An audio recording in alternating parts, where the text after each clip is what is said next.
Hi everybody, it's Andy from Snow Camps Europe here up on the Kitzsteinhorn glacier. It's the middle of April and today the Eurotest is taking part.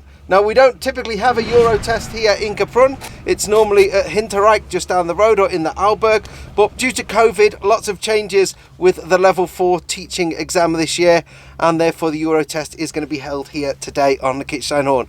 So for those of you who don't know, I will explain what the Eurotest is in a second, but it is part of the level 4 ski instructor examination process for several of the main alpine nations.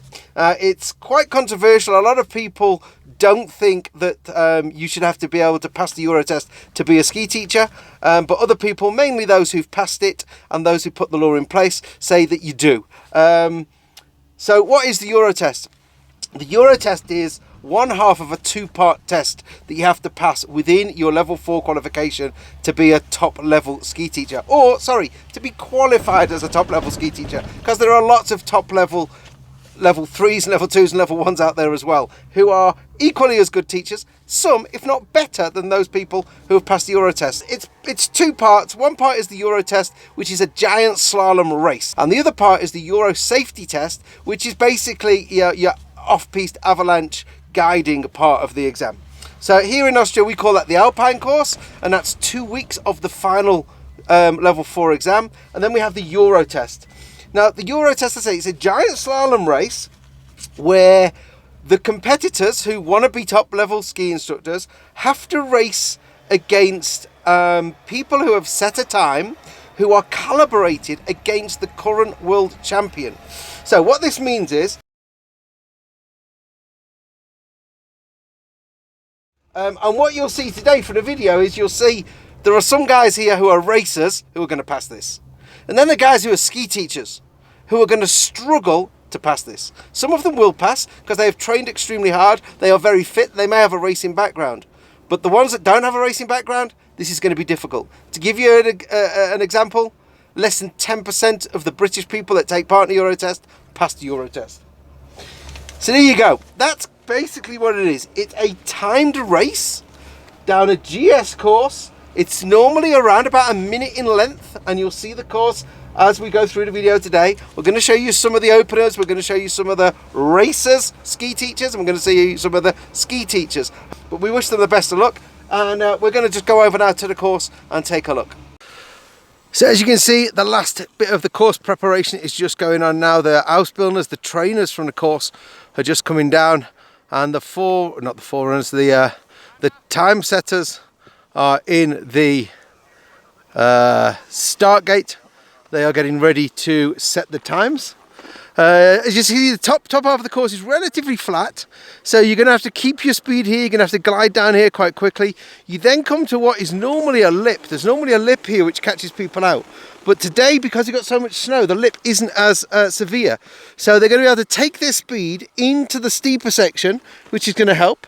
You see the steep section, and then all the way down to the bottom to the finish line. So around about 60 seconds, we're guessing is going to be the time. We've got people here from France, Italy and Austria, I believe, doing the times. We will try and get some of the guys as they're racing down, and we'll bring you some more information. So it's the Eurotest in Kaprun on the Kitzsteinhorn glacier, middle of April, for the Staatlich level 4 examination. It looks like we're about to get underway. All of the examiners are getting into position with their walkie-talkies. So let's see how the guys get on.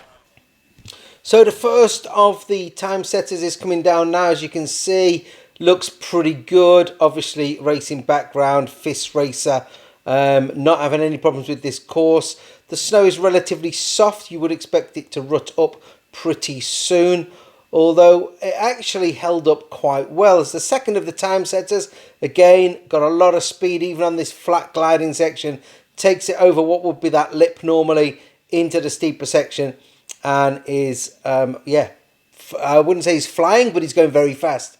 And then the third of the time setters, so once the 3 of them have gone down, they are going to take the top 2 fastest times and create an average, and they'll do that at the beginning and the end of the first run, and then anybody who has passed will be allowed to relax, and then they'll do that at the beginning and the end of the second run. So all of the candidates are now just slipping the course one more time. When I say all of them, there was 80 of them, and this was around 60 of them. They came down the course while the others were in the start gate getting ready to go. And then number one came down. Number one, you can see from these angles, this guy is a racer. He has raced.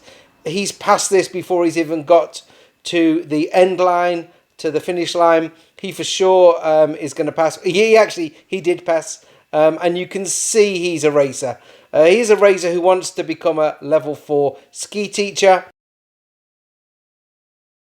So the second racer is on course, and as you can see, he's not as close to the gates. He's not as comfortable in the gates, but he's probably a fantastic ski teacher, probably going to give you and your kids as good, if not a better time on your ski holiday. Again, looks like a ski teacher who wants to get his level 4, sliding out a little bit there, not as close to the gates. Oh, he's actually lost a pole coming around there. That could have ended up a lot worse off than it is. He makes it over. Hopefully he got close to the time. And we're on the bottom section now, a slightly steeper section. This isn't too bad.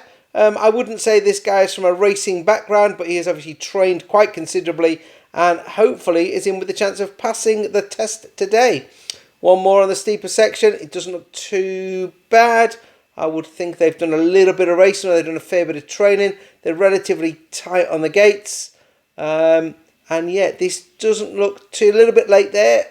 A little bit drifted out from the gate, but maybe still in with a chance of passing today, the Eurotest. But as you can see, folks, a big difference between that first candidate who has got a race pedigree to people who are just ski teachers. Probably another competent racer coming through now. Pretty much took in the last part of the steep section. And the last one we're going to see today, a little bit wide on this gate. Probably an extremely good ski teacher. Probably skis very, very well and can again teach to a high level. But whether they will pass the Eurotest today, questionable I would think on this run. But who knows, maybe they just managed to get in with the target time. So as you can see, there is a big difference with the candidates for the Eurotest. Those who have come from a racing background from the Alpine nations, and those who have probably come from different nations. Maybe they've raced a little bit and they've trained a lot for this. Most of them who have failed today will eventually pass after many more tries, but some of them just will not pass for one reason or another. Is this a fair test for people who want to become ski teachers? I don't think it is, but there are many people that will say it's very fair because the clock does not lie. I am very much in the mindset of, if I want to be a driving instructor, do I need to drive against Lewis Hamilton? If I want to be a football coach in the Premier League, do I need to be the best Premier League football player? Because people like Jurgen Klopp, Alex Ferguson, were not fantastic football players, but they were fantastic teachers and coaches. But that's my opinion, and my opinion only. There are many differing opinions on the Eurotest. But a little bit of insight for all of you out there who follow Snow Camps Europe. We are looking forward to welcoming you back to the mountains next year to enjoy your winter holidays and to improve your skiing. It's Andy for Snow Camps Europe saying bye for now.